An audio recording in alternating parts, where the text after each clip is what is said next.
Welcome to another CEO Wisdom Pod. We have Keith Wakeman with us today. He's a CEO at SuperBetter. I think I read the book back then, the SuperBetter book. If you go to their website, superbetter.com, you will see everyone has heroic potential. So they developed a methodology that gamifies the full concept, I would say, of change and growth, and it's quite fascinating. The book was by Jane, right? Jane Yeah, McGonigal, if my memory's good. And they yeah. have an app. It's like a quest. You have power ups, you have battles. And as a former gamer, as a former World of Warcraft addict, and best of my servers on Call of Duty 4 and all of that, really hit a point, that book. And it's going to be a fun conversation. This podcast is brought to you by bookridegpt.com. If you want an AI written book, you take your LinkedIn post or a CSV, feed it to bookridegpt.com, and it comes back with a fantastic AI written Kindle book.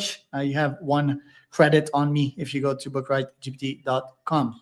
Keith, welcome to the pod. Tell me a bit more about yourself and what you're up to nowadays. Terrific. Thank you, Charles. Thanks for having me on today. And we're I'm going to jump right into SuperBetter, and but we're working to unlock the heroic potential of youth and young adults everywhere. So, as you mentioned, we have a methodology. We call it a mindset. So it's the SuperBetter mindset.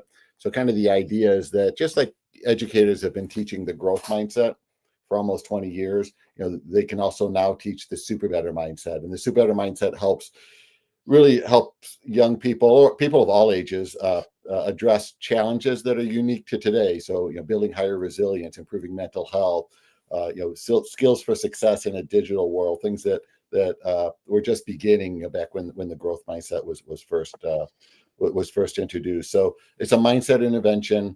We're doing a ton in validating different settings where SuperBetter can be useful for, primarily in the education space and other venues where individuals and organizations are impacting younger people and younger generations. Right. And yeah, the education space really close to my heart. I started a company called couni.com not so long ago, and we target 7 years old and plus to teach them how to start their own companies with AI, because I feel that entering the market at 18 with the AI revolution that's on its way would be terrible. They would have zero chance of making it, quite literally. And yeah, gamification for sure. Why? Because these kids are stuck to their phones, right? Always on TikTok and so forth. So we teach them with a video game mindset, with rewards. Yeah. And obviously, business is very tough, but very rewarding, right? You get paid once you have product market fit and so forth. So, what do you think about that idea, and how could I integrate the SuperBetter framework into this? Yeah. So, well, let me draw a distinction. So you shared that you're using gamification, and gamification is fine. It is what it is. We built SuperBetter on a different philosophy, which we call it gameful design. So gamification, and this is the distinction. So gamification is the use of game techniques and non-game settings. Badges, points, leaderboards. Usually they're added to provide some type of extrinsic motivation to achieve some kind of a desired objective. Again, it's a tool. It can be used. Companies like Duolingo are masters at gamification. But we start in a very different place versus saying, here we have something we want to add techniques from games to increase engagement. We start with a more philosophical question, which is, today 3 billion people around the world regularly play video games, almost 40% of the world's population. And so the question is, why do 3 billion people volunteer so much of their time to do this pursuit? And the answer is not badges and points and leaderboards. Those are just kind of parts of the experience, right? But they're playing more for intrinsic motivations, right? So it gives them a sense of agency. They're able to develop mastery. It gives them a sense of purpose. I could add social. About 60% of video game play now is done socially as well. So there's all kinds of other drivers in terms of kind of what makes this engaging. So for SuperBetter and our approach, and we use badges and points, right? So we use gamification techniques, and I never push back if someone's like, "Oh, it's a gamification app," right? So because it fits within that world. But our approach of kind of using the strengths that we naturally use with games and the kind of those intrinsic motivators to create a mental framework, so a way of looking at the real world and all of life, so we can use those natural game strengths to overcome obstacles or achieve goals in all of life. And that's the kind of the framework that we can use. So for your program, absolutely, the framework of SuperBetter can be used for any type of learning objective. So all of your course materials have learning objectives and things, right, that are being It wouldn't be course. It would be mostly like CEOs like you and founders talking to them, and the kids interviewing you, and also you giving them direct advice on their business. It would be solely focused on them making money. That would be the main gamification, quote unquote. Got it. So so that even better, because I love the human connection there as well. So if those students or the adults, but probably the students, had a quick introduction to the SuperBetter framework, and here's a framework, it's built on game psychology, but there's an epic win, so there's a goal setting component, there's obstacles that are reframed as bad guys, so you can talk about bad guys in the interviews, tell me what was one of your bad guys you battled, how did you battle it, your power-ups are kind of quick, simple activities to give you positive energy, recruiting allies, so they can talk about, use that to talk about, with the adult they're interviewing, tell me about your social support, who was on your team, and those kinds of things. So the framework itself would be really powerful and really fun, right? Both fun, and also we find when this gameful language comes to life in the real world, it's aspirational, because it's kind of it has like a game feel to it, but it's also safe and supportive, right? So it's not, you don't have to run that risk of saying, what's wrong with you, why did you, right? So or feeling clinical or corporate, right? It's a very safe, nurturing and supportive language, but also at the same time very aspirational, and language can support culture, so it really builds a great culture to allow in the program you're talking about, that natural dialogue, and it'll probably help the person being interviewed to think about things in a different way, right? Hearing about, what bad guy did you battle? How did it go? Versus the stock answers we all have, right? It's like, tell me about the barrier you over, or whatever it is. So the language in the framework could be really powerful for your program. Yeah, various ideas there. Like, I love the bad guy idea, right? For a kid, whether it's the bully, whether it's their teacher that's constantly suppressing them, or even their parents sometimes. Their allies would be like other kids, other entrepreneurial kids in their cohort. And it's interesting to think about their motivations, right, at that age. But I don't think it changes much. Like popularity, it's getting the girl, for example, or the boy. And yet it's getting sort of validation, right? And I love the supportive aspect that you mentioned. I think it's extremely important not to shut down not only a kid, but anyone, right? I think even as adults, we're quite vulnerable to closing ourselves because we're getting like too brutal feedback, and it's like too lethal. And I think a good example for that is ChatGPT. ChatGPT will never shut you down. It's always like, and that's dangerous also, because it will constantly be like, yes, you're right. But I think it's also very supportive, right? Because someone can go two ways when they receive feedback. They can be traumatized and do the opposite of growth, or they can take it with resilience, and they can eventually grow. My next question: do you have like AI integrated in your system? Like, how would that kick in? We currently don't have AI built in, but we have a strategy for it. And our approach, we're taking a very thoughtful approach, I think, to AI. So we're really focused on the concept of hybrid intelligence, right? So hybrid intelligence says, there's AI and then there's natural intelligence, and where those two things come together is where we're going to be able to have the greatest impact. So we'll use AI. Some of it will be used experientially, right? So imagine, you have a bad guy that you've created, in the app experience. Well, why not let AI actually create that visual of the bad guys? So it could be very personalized to you, and even name it and as well. And you can say, I like that name, I don't, right? You can so there's experiential piece, but then in terms of like the overall journey. Kind of this idea of using AI to support kind of the concept of an infinite game. So with SuperBetter, or for personal improvement, that should go on as long as you want to, and you may, it may not be continuous, right? You might take a break for a summer or come back, right? So, but the idea that you're continuing to level up in life and have AI be a tool, there as well. The reason we're focused on hybrid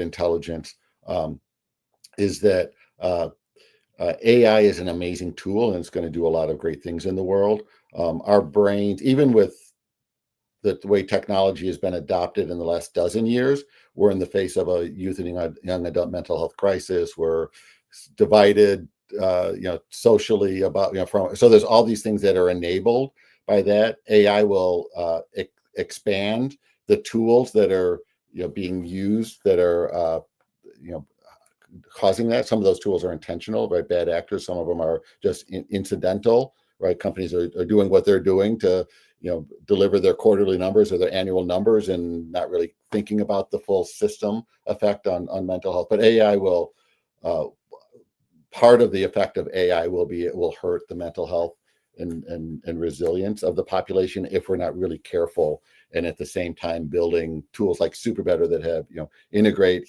hybrid AI and or being really responsible about empowering the AI users and the kids with this is what's really happening, so that they can be empowered, right, to make decisions about tech and how they want to use tech in ways that are good and helpful for them, but also to recognize ways that tech might be being used against them even without their awareness yet. But we can create that awareness. We can teach them how the brain works and how AI is or technology in general is impacting them, so they're empowered and they can know, right? Because right now we're not empowering adults, much less kids, very well with what's really happening to our brains in the world that we're living in. I think AI will solve all of these things paradoxically, because if you think of LinkedIn, which favors like bullshit posts, right, that always get on top, or Twitter, which suggests hateful posts, controversial posts, shit posts like with very low intellectual value or emotional value, or Facebook, which they're all the same, right? The wide. I mean, I could build with say an AI builder app right now, a better social media than all of these, and the prompt would be simple, right? It's like knowing my data and my priorities, that I want high value posts, non-hateful posts, and so forth. Return my feed, right? I could prompt it right now and get a better results than all of these social medias. I think if you dig deeper in these corporations, the toxicity here, and I think that will be naturally replaced even with what I'm about to mention, but it's the investors. The investors, they just want profits. And if you have someone rage constantly, it's addictive, right? Drama is really addictive. It's like, where can I get my adrenaline source today, right? And not my oxytocin, right? Oxytocin is about connection and love and all the good things. I think these social medias will be replaced by the vibe revolution, vibe coding. Not sure if you've heard of it, but it's like it's creators that can now code apps to life with AIs without knowing to code, just by prompting them, right? And then we'll just need to have people on these social medias, which is the chicken and egg problem, right? Like, how do you get people to use the app if there's no one on the social app? But I think that will sort of solve it. I think these companies, they're incentivized just to stay the same because it's gerontocracies at the top that keep on juicing the cow, and they won't go anywhere. They don't have any good financial incentive to do so. What do you think about that?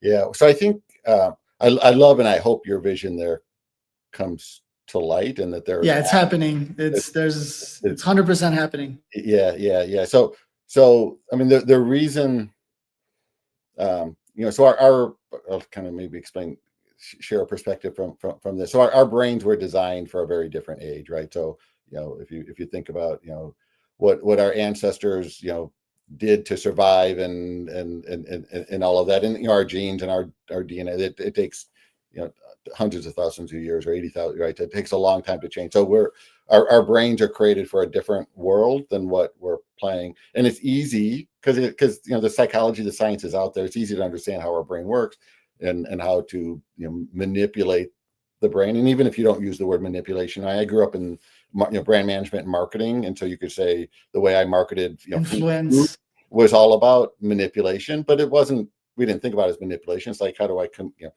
do a compelling message to get people to buy more of my product and those kinds of things as well. But so our brains are cued in a certain way, and this is where the human side of the human intelligence combined with AI is where magic happens. And so the reason that a lot of we're attracted to social media is all the posts that you mentioned, right? It's like it's much stronger. We're, as humans, and our brains are much more likely to react to things that provoke fear or disgust or division versus things that promote that oxytocin or promote the positive side, because it's a survival mechanism. And so just having an alternative without educating or without changing some other dynamics, if there's a nice platform where everything was about love and good things and good stories, and one that was about kind of what's out there today, if you ask people in a focus group, everyone would say, yeah, I want this one. But in terms of the actual behavior, I bet that a large portion. So first, the solutions have to come. So I think it's right. But then it's how do we also build, and SuperBetter is a solution, and there's lots of solutions, but how do we kind of create that awareness on why it's actually better, even though our instincts might be to go to this other direction, right? Because 90% of the human brain, our thinking is fast, emotional, and intuitive, and so we're not only 10% of the time are we making that rational decision around I should go this way or that way, right? And again, we're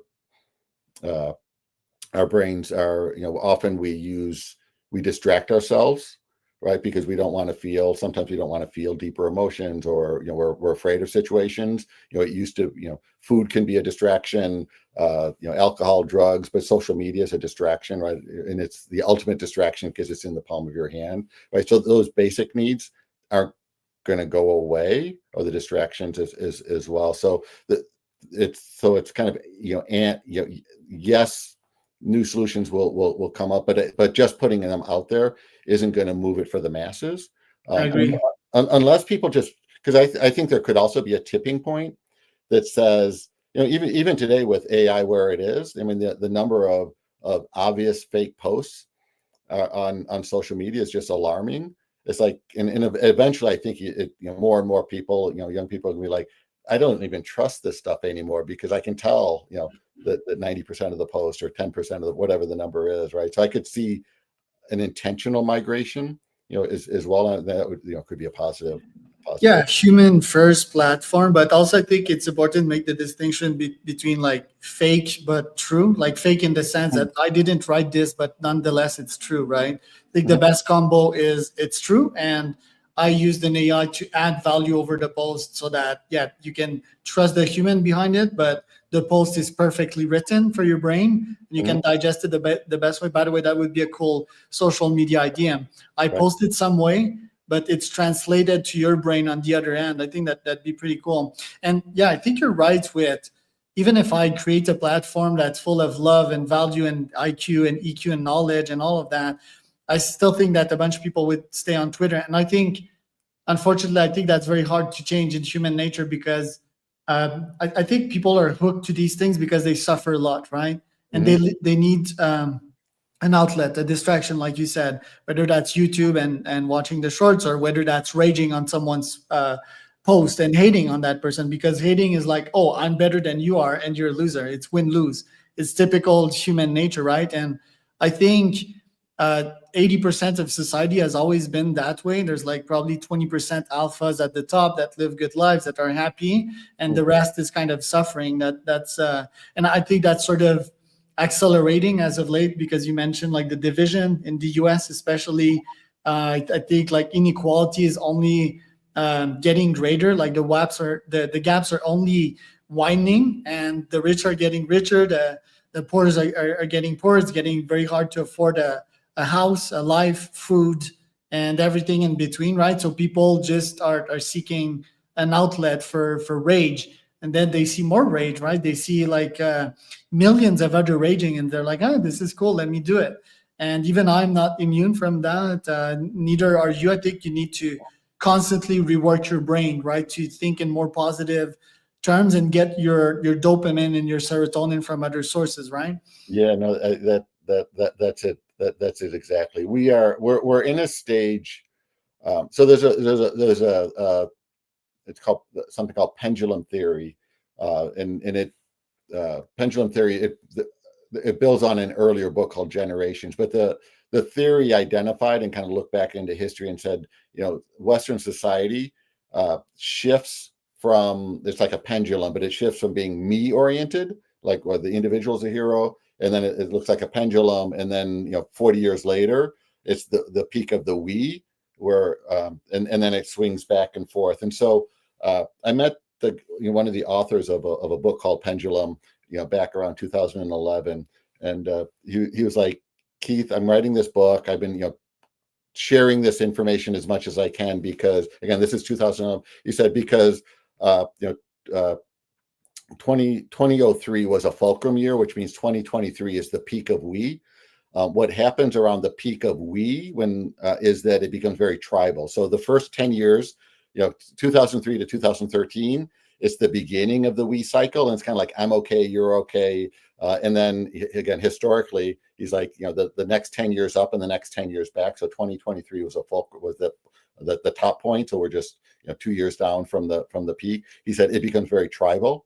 And so again, this was 2011. He's like, he's like, I'm not predicting who's going to be the president or anything like that, but culturally, and kind of this model says that the world's going to be very, very divided, leading up to and after the year 2023, and here we are with a very divided world. 80 years ago it was the end of world, Hitler and Stalin, and that 160 years ago it was the Civil War. We just last week or the week before was the 160th anniversary of the assassination of President Lincoln, right? So there's a cycle. It's a theory like anything else, so it's not, I don't behold it, but when I saw what was happening, like, there's something here. So yeah. If that model works, the hope is, right, so we're 2 years down from the peak, and so we have maybe another 8 years of really divisiveness, but then we start to move into a trend where historically we're nicer to each other and less polarized. So I don't know if we can wait that long, but certainly it won't always be this way, perhaps. Gonna have to wait a solid 3 years, at least. Right. But no, I think this theory is very much right, and you can just think again at the individual level. You and I, right? Like we're building businesses.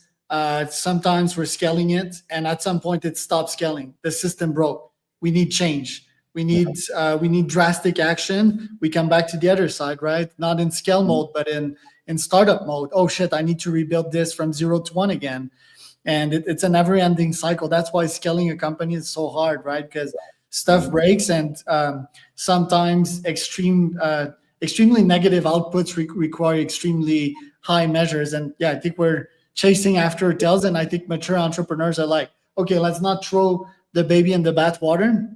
Maybe just the bathwater, and keep the core formula, and let's scale from there. And I think a lot of countries, generally speaking, have taken that formula. I was about to quote Canada, but even Canada has gone through some big change as of late.